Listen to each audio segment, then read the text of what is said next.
Show. Reigning champ, Tim Cat. You're listening to Come at me show. Come at me show. basketball shorts. Come at me show. Did we say the show was good? Have you eaten today? I'm Tim Keck. Oh my God, guys, I'm going crazy. I am losing my mind right now. The internet is out in my apartment, and I don't know what to do. I can't process anything. My life is taken away from me. My phone. It sounds like so we did have some hurricanes. What was the tropical storm that came last weekend? I think it was. Not the one like a week ago. How do you even say that? Last weekend. Like last weekend now is yesterday, but like a week ago. Whenever a hurricane Isaiah came, or was it like there were extra letters in there. I don't know. I don't know what it was called. To me, in my opinion, I thought this is going to be no big deal. I'm from Florida, man, born and raised. And if there's one thing we know other than, I don't know, being assholes, we know how to deal with hurricanes. It's all we do most of the time. People up north, all you damn Yankees up here, I guess I am one now, you got to deal with like snow days. I never had a snow day, but I had to make up some time at the end of the year because of a hurricane. All right. That's it's a different lifestyle choice. I feel like there's nowhere in the country is there anywhere in the country where you're just completely immune to the elements, where you don't have to worry about a hurricane or a snowstorm? How crazy is it that as advanced as we get and how technologically savvy we get and how much we build up these walls around ourselves, we're still at the very whims of nature. Mother Nature could just come in and drop an earthquake or a hurricane or whatever on our ass. And then it's like, oh, wow, what am I doing? Even though we're just listening to podcasts and stuff, we're still all animals, right? Oh my God, I'm going nuts.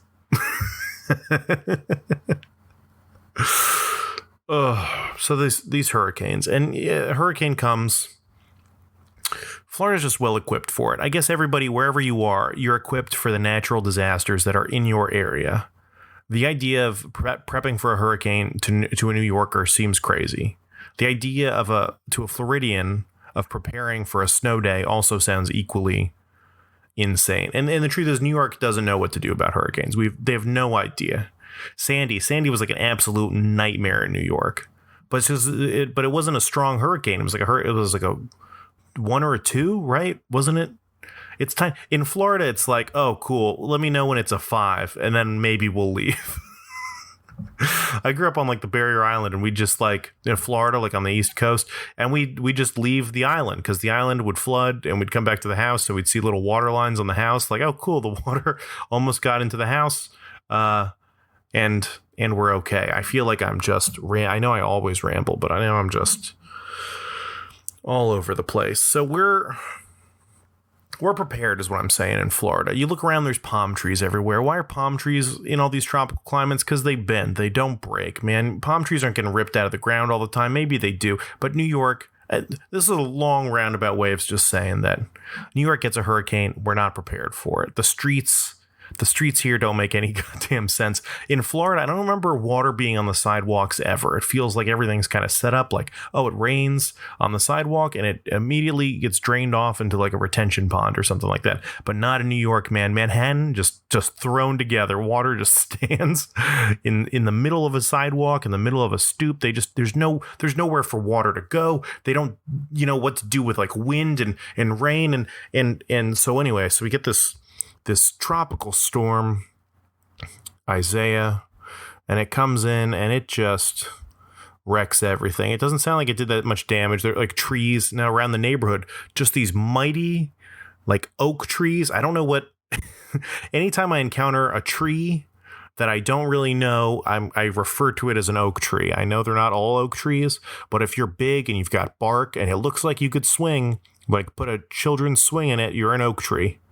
That's how I classify trees. And so there's all these oak trees down in our neighborhood, and they're just like ripping up concrete when they fall, and it's crazy. And I'm like, okay, cool. Well, that was like one weekend, and I looked out the window, and it didn't even look. We had one rainy day. It was like kind of windy. I barely noticed it. I had some stuff going on. Just stayed inside. Didn't even think about preparing for the hurricane. Didn't think about storing food. It was like it didn't seem like a threat at all. I barely noticed it. It barely registered with me that we were even getting a storm. People said, "Where's the hurricane? Are you guys ready for the hurricane?" I'm like, I have no idea. I guess it came and it went, and I didn't even think about it. I slept through it. But now we're dealing with the ramifications of this thing. Con Ed doesn't know what's going on. Phone lines are down. People don't have internet. I know people who haven't had internet for like days already, for like weeks in like New Jersey and Brooklyn and like Long Island. Just like it's not prepared for it. So anyway, all week after the hurricane, we're fine. Sunday, noon, no internet. It's just out. And I got to spend all Sunday just doing nothing, man. Just did some cooking, did some staring into space. No internet, man. I didn't realize how much I checked my phone. I was opening my phone, opening it to Instagram, and for some reason my apartment is also now a dead zone, so I can't. It's not just going to the Wi-Fi network. It's like it's not just going to the cell network. I open my phone, it's on Instagram, it doesn't reload. It's like, oh my god, what is happening? I gotta check the gram. I gotta check the book. What do? I can't watch Netflix. I can't. What do I do? Just read a book? My Kindle's charging. All right. I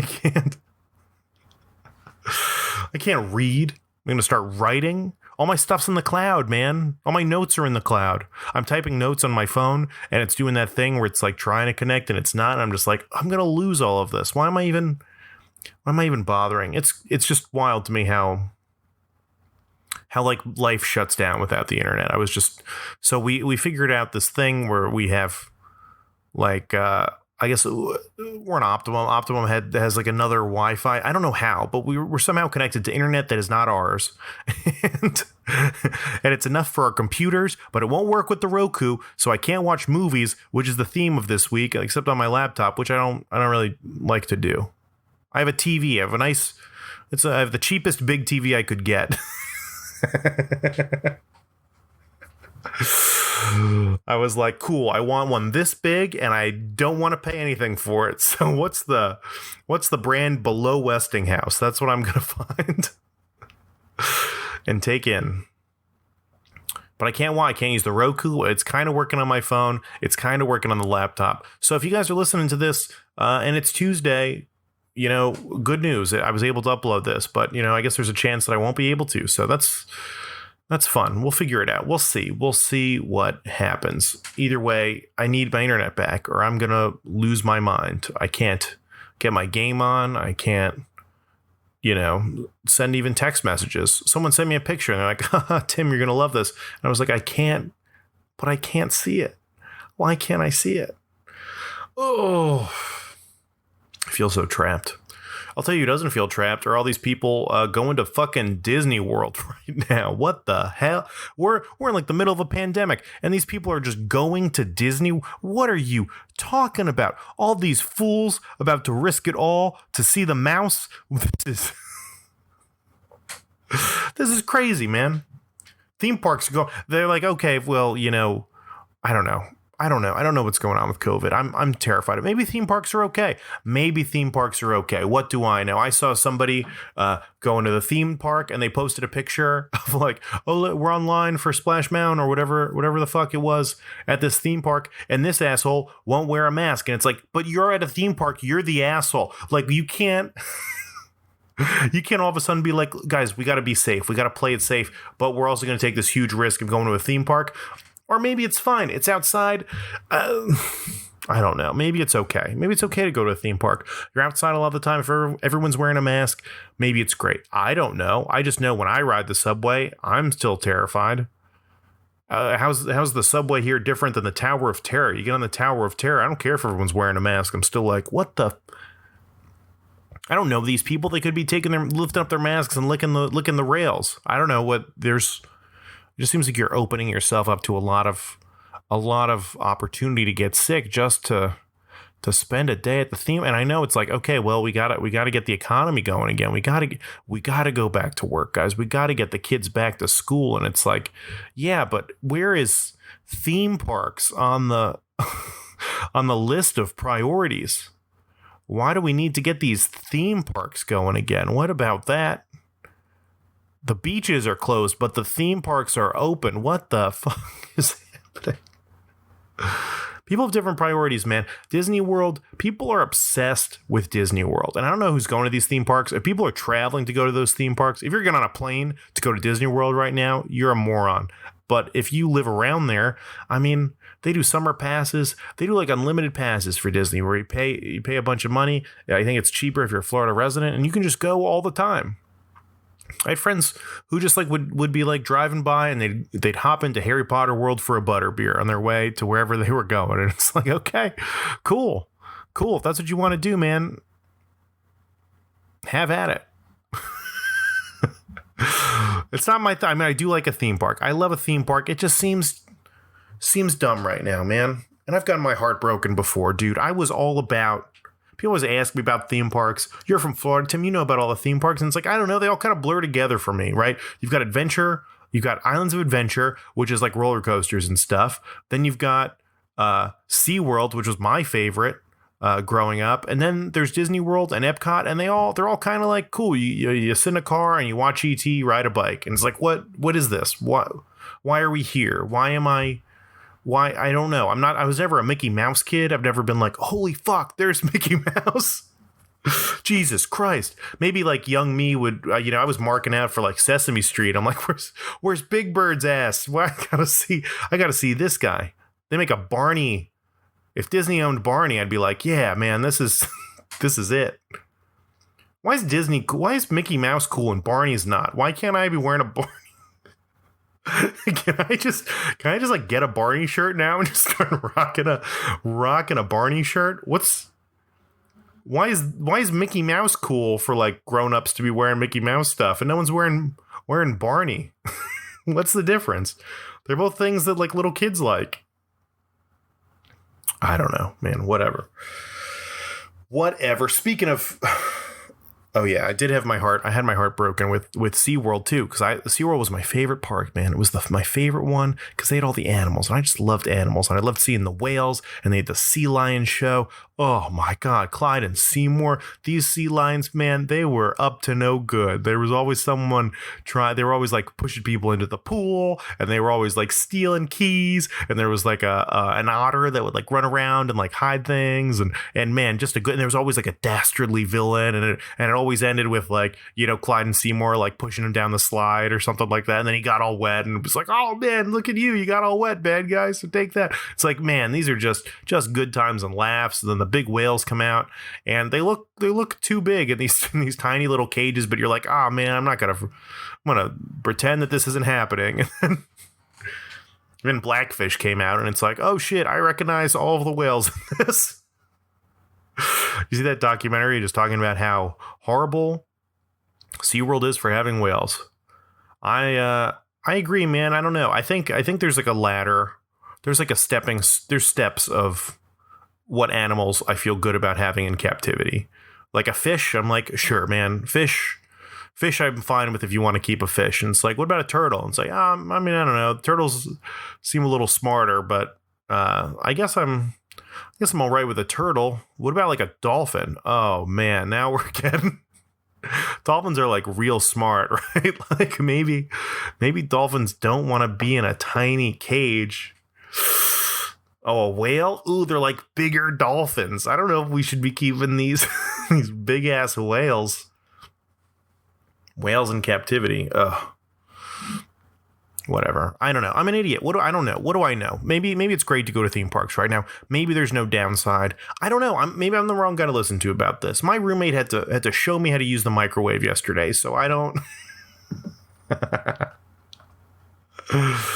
My God, it's got a different He's got it's a weird microwave. All right. You have to. I went from a nice microwave where you would like push a button and the door popped open. And this one, no button. So I'm just staring at this microwave that looks like it's just impossible to open. And it turns out there's like a little handle thing, and you just yank open the door, man. In my defense, that is the most extreme action I could have taken. As someone who has a history of pushing buttons to open doors, if there's no button, like just to open the door without it, that's crazy action. That's how you destroy microwaves. If you have a button microwave and you just open it, like, that's a disaster. Maybe the button's hidden. I don't want to ruin this guy's stuff. And then, man, it's like no auto buttons on this microwave. Are you kidding me? There's no just like add 30 seconds button on this. There's no, see, I like a quick action. I like that where it's just like a one, where you press the one button and it just adds a minute. That's the shit, man. I don't like pressing 1 and then 0. I don't have enough time for this. All right. This isn't an all day project for me. I have things to do. All right. 1 minute. And it's like, oh, but what if you need 45 seconds? Then you take it out when you have 15 seconds left, guys. This is not crazy. I want a button to open the door. I want a button to just start everything. And that's all the microwave interactions I should be having. That's all the mental energy. That's all the physical effort I am willing to put in to the microwave situation. So I got an email from last week, basically lambasting me for my gross mischaracterization of astronauts. I referred to all astronauts as dorks. Which felt pretty accurate. I shared on the Instagram page this picture of the 2 astronauts returning from, what was it, the SpaceX mission, just in these little pods, and they've got their little Tron suits on. And at first glance, they do look like incredible. They do look like dorks. They're just like dorky older dudes. They don't look like badasses. And then one of my when somebody pointed out to me that these are both actually military men, that they are both badasses. One of them's a Marine, one of them's in the Air Force, and if you take a closer look at their faces in the picture, you can tell which one's the Marine. Just an intimidating. He's just got a stern face. And I like that. I respect the hell out of that, but I just don't. They're just not marketing these guys correctly. All right, as astronauts, I want a badass. I want an action hero, to allude to our topic this week of movies. I want a superhero to believe in. I think we got to do more to make these guys look awesome. Let's ditch the Tron suits. They're lame. I just want a guy I want this Marine astronaut to get on the spaceship in a sleeveless shirt. I want him just carrying a bunch of guns, just strapped up like he's heading like Arnold Schwarzenegger in Predator, just like he's heading off into a jungle and not space, you know. But I want that imagery of this guy. There's like okay, we dress the rest of the crew up like like nerds, and then we just have one dude dressed like Rambo, guns, and he's just got that like knapsack. They all have like their stuff and their boxes, and he's just got that like canvas sack that like army people have, where it's just like a canvas thing just over his shoulder, just like no sleeves, sunglasses on, just like boarding the space shuttle. He's got a bow and arrow in his hand for some reason. Like that's the guy. That's what we should be sending into space. Put on the show, guys. I know it's probably not practical in space. What are you going to use a bow and arrow for in space? Unless maybe it's the most efficient. I don't know. I don't know anything about space, but I just do it. Just get up there, put on a show. Dress the part, man. Dress the part. We got to make these astronauts cooler. Speaking of cool astronauts, this week's topic, now that we're on topic, is movies. Wow. Movies. What a big, broad, beautiful topic. Beautiful topic. I was diving into it a little bit. I was just kind of, thinking about what I was going to talk about for the show. So I feel like I could do a whole hour just on Marvel movies. I wouldn't do that to you guys. But next week's topic is going to be superheroes. Next week's topic, superheroes. I'll save all my Marvel takes for then. And then this will just be like, everything else with movies. Every other. The rest of the podcast will discuss everything else that is movies. I got excited about this topic just specifically thinking about movie trailers. I love a good movie trailer. I am all about a good movie trailer, man. If I go out to the movies, if I go to the cinema, I am getting there early and I am seeing every single trailer. If someone's like, Tim, we're not running late, we have plenty of time. The movie doesn't start until like 10 minutes after the screen time. And I'm like, yeah, but that's 10 minutes of sweet trailers that we are missing, buddy. Grab your milk duds, meet me inside. I love a movie trailer. They're so good. They're just fun little tidbits. They're little tastes. And in a lot of cases, it's as good as the movie's going to be. All right. If you have a new movie coming out, there's a lot of instances where the movie is not going to be great, but the trailer is amazing. I've become obsessed with, is like trailers that are so good that you're like, man, this movie's gonna rock, and then you see the movie and you're like, oh my god, the trailer was way better than the movie. And if it's a good, let me just say too, I love a trailer. If it's a movie I know I'm gonna see, I don't watch the trailer. I don't seek out trailers. I love them in the theater and I like watching them. But if it's a movie, if it's like the new Marvel movie, Avengers Endgame. I know I said I wouldn't be talking about Marvel stuff, but Avengers Endgame, I went into that cold turkey, man. I refused to view anything about it. And as I'm walking in, I'm telling my buddy, like, oh, this is a time travel movie, I'm going to be so pissed off. And he's like, okay, well, that's exactly what it was. And it was great. I loved it. More about that next week. But one more Marvel movie, Spider-Man Homecoming, one of the Spider-Man movies that came out. I saw the trailer. I was like, this movie's going to be awesome. And then everything that was in the trailer was in the movie. The movie was just the stuff in the trailer. They showed the climax of the movie in the trailer. And I was like, I don't like this at all.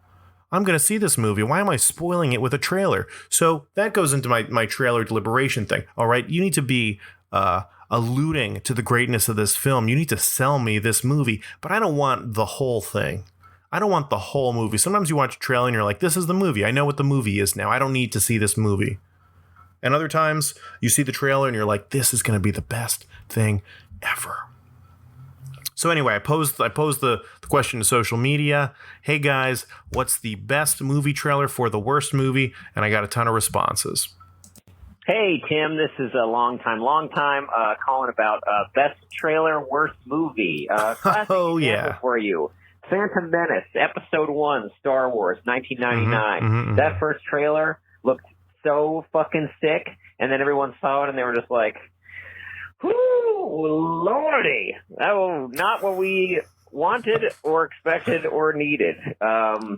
Another one, Dan in Real Life. It's a movie people make fun of a lot. I actually think it's like not such a bad movie, but the trailer for that was epic. It was that Pete Townsend song, Let My Love Open the Door is going. Steve Carell's being funny. Juliette Binoche's there.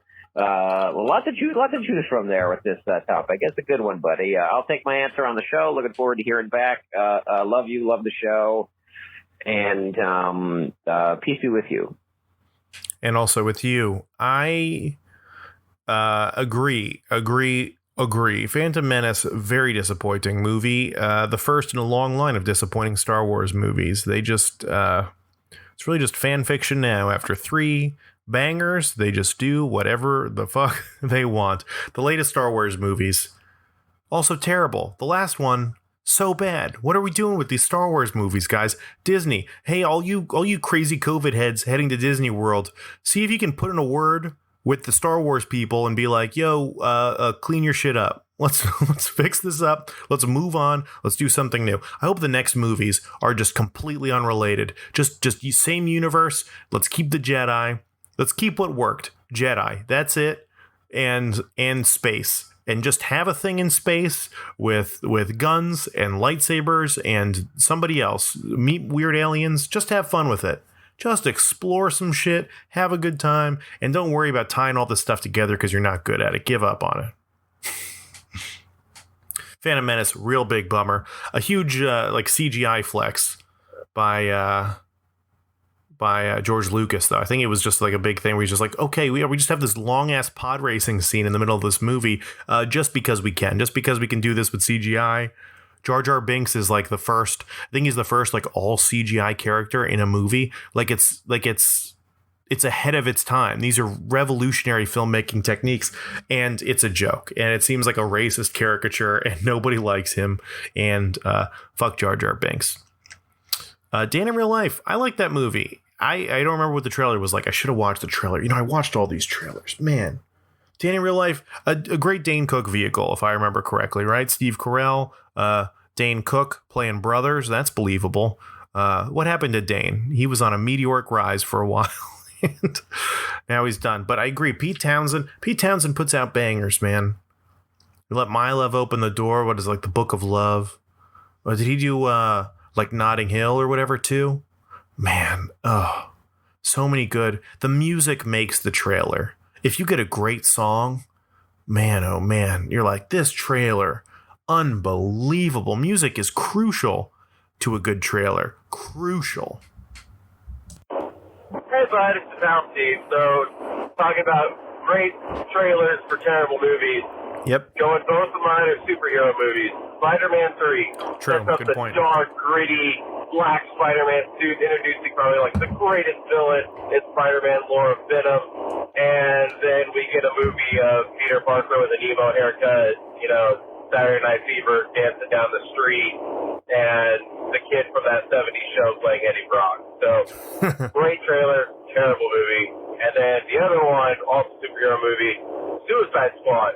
You use Queen, Yes. Bohemian Rhapsody, Yes. one of the greatest songs of all time, in your Preach. trailer to set up what could be a great movie, and then it just turns into some weird teaser dancing villain and goo baddies that look worse than Ivan Ooze in the Power Ranger movie. So those are my takes on the two great trailers for two terrible movies. All right, later, bud. God, great points. Great points. Suicide Squad. I'll do a deeper dive on Suicide Squad next week and all the flaws in the Suicide Squad movie. But yeah, they really hyped the trailer for that movie. So good. Bohemian Rhapsody, it's a banger. They're showing all these cool characters. It looks all gritty and fun. I mean, Suicide Squad. I was thinking about doing like a bracket or something for this, like like a playoff bracket and having people vote on what the best worst trailer is. But I think Suicide Squad's going to win. That trailer, so good. Movie, so bad. Such a disappointment. I feel like it's easy with these superhero movies, too. Another one that popped up, Justice League, X-Men Apocalypse. In all these action movies where there's so much, like, happening, and there's, like, violence, and you're shooting them up, and there's craziness happening, you can really paint the picture for a movie that isn't even there.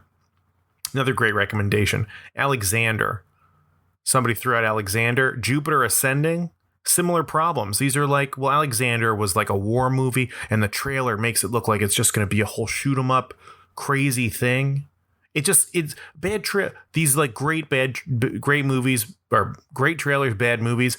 A lot of it is when they're selling you on something that the movie really is not. Alexander makes it look like it's a crazy war movie. I remember being bored out of my mind during that movie.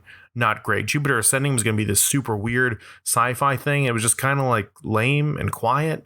I don't know. Spider-Man 3, great. I like those two Spider-Man movies. I mean, a lot of people still say Spider-Man 2 was like one of the better ones. Spider-Man 3, man, they fucked up Spider-Man 3. It was so lame. But the trailer looked pretty good. Then there's like the trailers, Pearl Harbor, another one people threw out there. I'm just kind of going through some of the comments I got on social. Pearl Harbor was another one. The trailer for Pearl Harbor is amazing. I don't remember anything about the movie Pearl Harbor, but the trailer, I was like so pumped up. My heart's beating in my chest. This is incredible. Avatar: The Last Airbender. A lot of people threw this out. A famously terrible movie. Absolutely terrible movie. The trailer's awesome.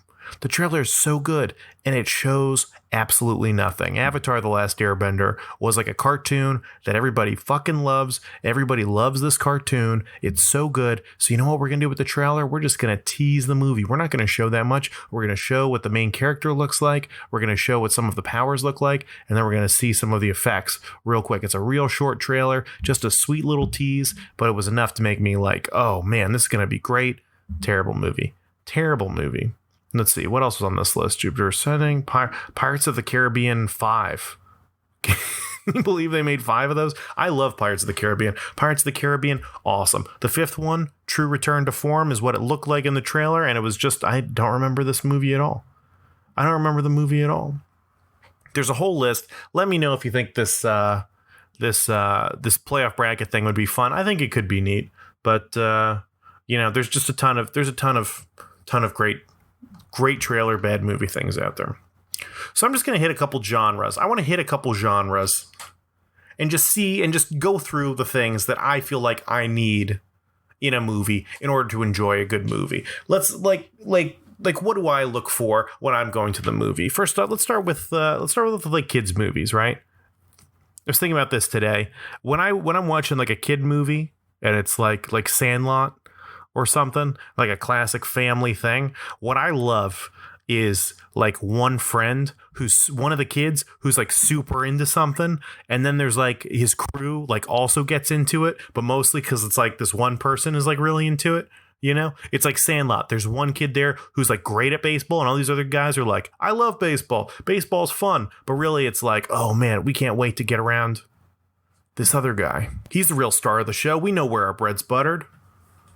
This is the guy, October Sky, right? Was it August Sky, October Sky? It's something like that. The kid thing where the kids are astronauts. There's that one kid who's like super into being an astronaut, and then the rest of it is like, man, all of his friends are just like, yeah, dude, we got your back. We're all gonna help you be an astronaut. Like we all like blowing stuff up, and none of them are gonna grow up to be astronauts. One's gonna go to college, one's gonna open a hardware store. But they're all kind of using their little side skills. I'll be the guy who presses the button because, I'm going to go on to be a great button presser in like a factory or something like that. Like, oh yeah, okay, here's a bunch of kids. We're all into skating. The movie's about us skating to save a car wash. But Skid, he's the best skater. And it's kind of like, yeah, like, I don't know if we would all be as into skating if Skid wasn't like, we all just love fucking Skid, so that's why we're skating. You know what I'm talking about? I like the idea of a group of people rallying behind someone's vision. That's what I want. It's always inspiring. It's always nice. Just a good time. Let's see. Horror movies.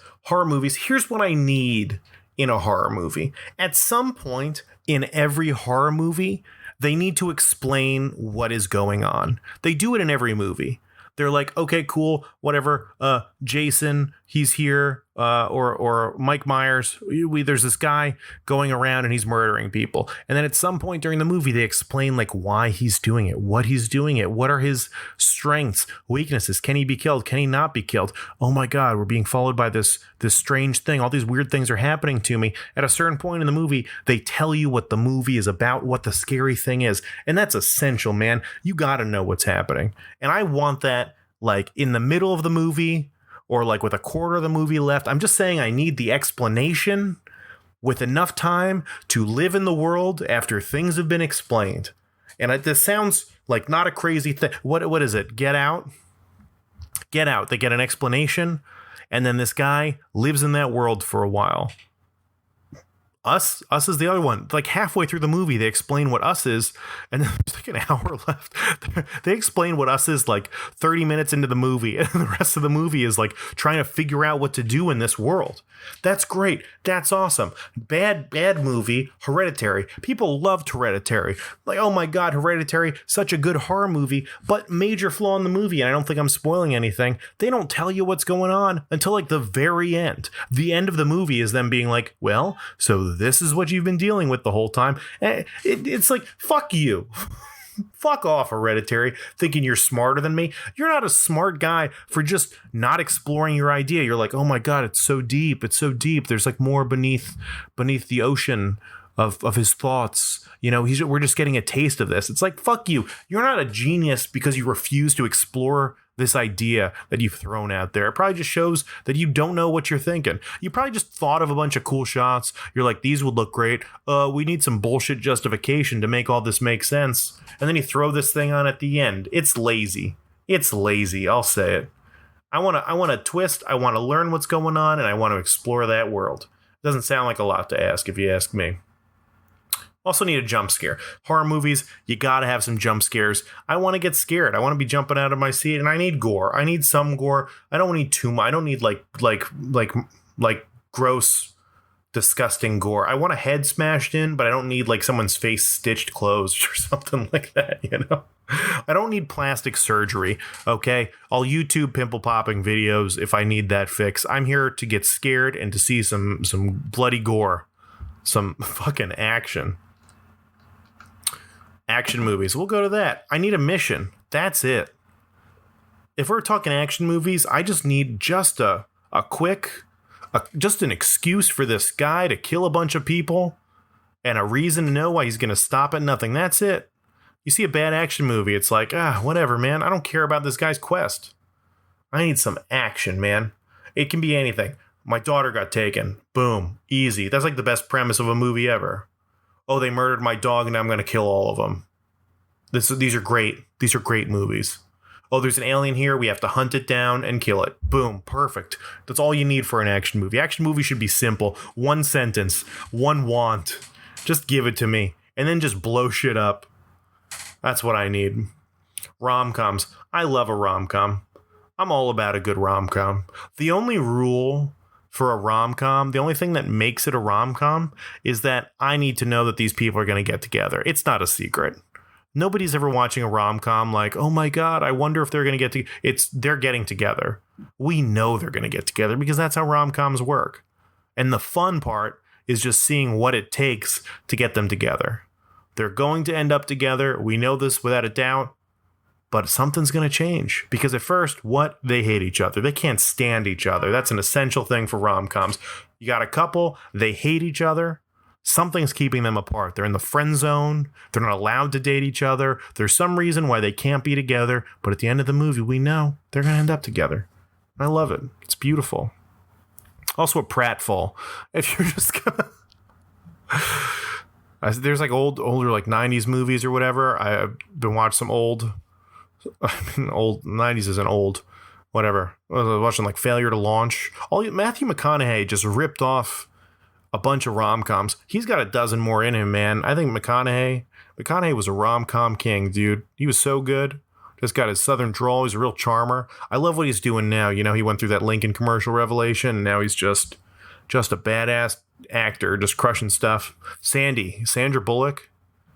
Oh, man, she's both people, long careers, moved on to other stuff, but man, Matthew McConaughey, Sandra Bullock, rom-com action. Did they ever make a rom-com together? Oh man, if they did, I'm watching it tonight. Sandra Bullock, great rom-com actress. Incredible. She's just amazing. Matthew McConaughey, amazing. I mean, God, get them together now. I don't care. I really like the one. Sandra Bullock and Ryan Reynolds did one. The Proposal. It's great. It's a great rom-com. Oh, you know what the best one is I saw recently? That was Plus One. I don't even have any jokes about it. That's just good. Plus One. I think it was on Hulu. It's great. I'm just a huge fan of it. It's exactly what I need from a rom-com. Action movies, rom-coms, kids movies, comedies. Let's talk studio comedies. I'll be honest, I don't really care about a studio comedy. I feel like a dick because it's like, this is what I would want to. This is what I want to. If I want to be in a movie someday, which it would be great to be in a movie someday. But if I'm a comedian, where are they going to put me in a comedy? For a studio comedy, we can't. I just feel like that's what I go to TV for comedy. I go to TV for laugh.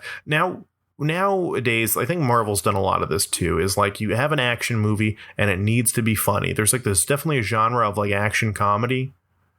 I feel like I'm gravitating to those. Not the same way I would to just a gritty, straight up action movie or just a straight up comedy. I need some action. I need some adventure. I need from a studio comedy, you have to be doing something that requires a movie. You need something with a bigger budget. I need a Catalina wine mixer.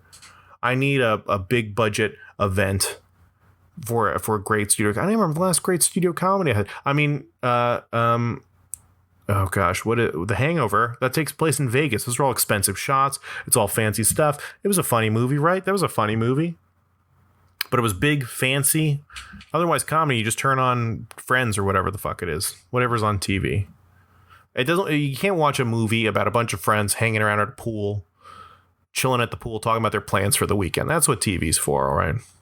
And that brings us to Tim Keck's Top 5. This week, we're talking movies So Tim Keck's top 5 is going to be Tim Keck's top 5 signs that it's going to be a good movie. If I'm watching this movie and I see some of these things, these little signals to me, that it's going to be a good movie. It could be a good movie. Number 5, it's a sequel. Number 5, it's a sequel. You guys know me. I'm not a risk taker. If I need to know that this movie's good before I'm going to invest a bunch of time in it. We've already explored the trailer thing. The trailer's not trustworthy. You can see an amazing trailer. It's going to be a bad movie. There's only one way to know. There's only one way to know that it's a good movie if it has a sequel. Until it has a sequel, you don't know. But if it had a sequel, you know the first one was great because they only make sequels of good movies. I'm not saying the sequel is going to be good. It probably will be. But you know a movie's great when they make a sequel to it. That's when I watched the first one. I heard Parasite was a great movie. I'm not going to watch it until they throw a 2 behind it and make another one. Parasite 2, and I'll be like, cool, time to see Parasite. JK, I saw Parasite. It was awesome. Number 4, no in media res. I think that's the term. No in media res. When they're like, okay, and there's like a little bit of action, and then suddenly they're like, well, 3 weeks earlier. It's like, fuck you. How dare you do that to me? Oh, and 3 weeks earlier, grow up. I don't want to see 3 weeks earlier because now I know things. It's like trailers. You've just spoiled the movie for me. I saw that this guy is alive. So now for the rest of the movie, it's going to be like, oh my God, is anything bad going to happen to this guy? No, because he's alive at the end. We know. I saw this already. What do we gain? What do we gain from this first scene? Why are you showing me a 5-minute shot of this guy in a bar if that's not where the story starts? Start the story where it starts and then end it where it ends. I don't need you to get fancy because you're just ruining things for me. I'm playing this video game now and they've started doing flashbacks and it's like, even a flashback, I don't need a flashback. Just show me the thing. Why do these guys have beef? You know, someone can say it offhand line. Well, you licked my cat and I didn't like that. It's like, cool. Now we know. I don't need to see that. I don't need to go back and watch a man roll around on the ground with someone else's cat. To see that guy walk in on him and be like, what the fuck? Cat, you betrayed me? No, I don't need that. We've got it. I know already. I don't have to go backwards. Number 3, there's a suit up scene. I love a suit up scene. You got to suit up. You grab your guns, you grab your stuff, you grab your things, you grab your suit, you put it all on.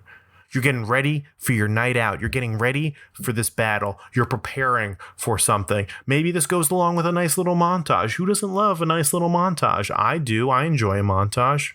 You're prepping. Things are changing. You are evolving. And we're seeing that physically through all the things that you were throwing on your body. Number 2, we're assembling a crew. That's right. Every movie would be better with a crew. And think about how much better Taken would be if it was him and all of his buddies. And just along the way, they slowly get picked off. Man, a crew. I want a crew so bad. God, I want a fucking crew so bad. I mean, the crew can be small. It can be you and a buddy. Make it a little buddy cop thing. Just you and your friend taking on the world. Or it can be like Fast and Furious, and you're just assembling the best crack squad of wannabe VCR thieves in the entire world to save us all from some computer program that hacks into electronic cars and drives them off of parking garages. There's a lot of different things you can do with your crew, man, but really what you're doing is you're assembling a cast of friends and people that you want to spend time with and that we want to watch you spend time with. I love a crew. Assemble the crew. Assemble the crew. Crews are always better than no crews, man. The Avengers are always better than Captain America. Sorry, not talking about Marvel this week. Number 1, the number 1 sign that it's going to be a good movie, someone comes out of retirement. You got to come out of retirement. You've got to. You got to come out of retirement and save the company. You've got to come out of retirement and save your daughter. You've got to come out of retirement and fight these bad guys. You're the only one who can stop them. All the other agents in the field were doomed. We had to come to you at your mountain retreat up in the hills. We had to get you to suit up again. Oh, we got to get you to assemble a crew again. And of course it's happening again because, you know, this movie's a sequel. There are so many great things about coming out of retirement. Like the guy is just they do things differently now. The world's gotten softer, but I have it. I'm old school. I'm coming out of retirement, or I'm thinking about retirement, or I should be gone, but I'm not. I'm here now, kicking butt, taking names, and that's why it's number 1 on Tim Keck's Top 5 Signs It's Going to Be a Good Movie. Number 5, it's a sequel. Number 4, no in media res. Number 3, there's a suit-up scene. Number 2, assemble a crew. Number 1, come out of retirement. And that's our show this week. Thank you guys very much for listening to me this week. I had a lot of fun. Next week, we're talking about superheroes. So send in your superhero takes. Going to talk about Marvel movies. If you got a take on that, send it my way. You can call the show, email the show. You know what to do. And the king stays king. Bye.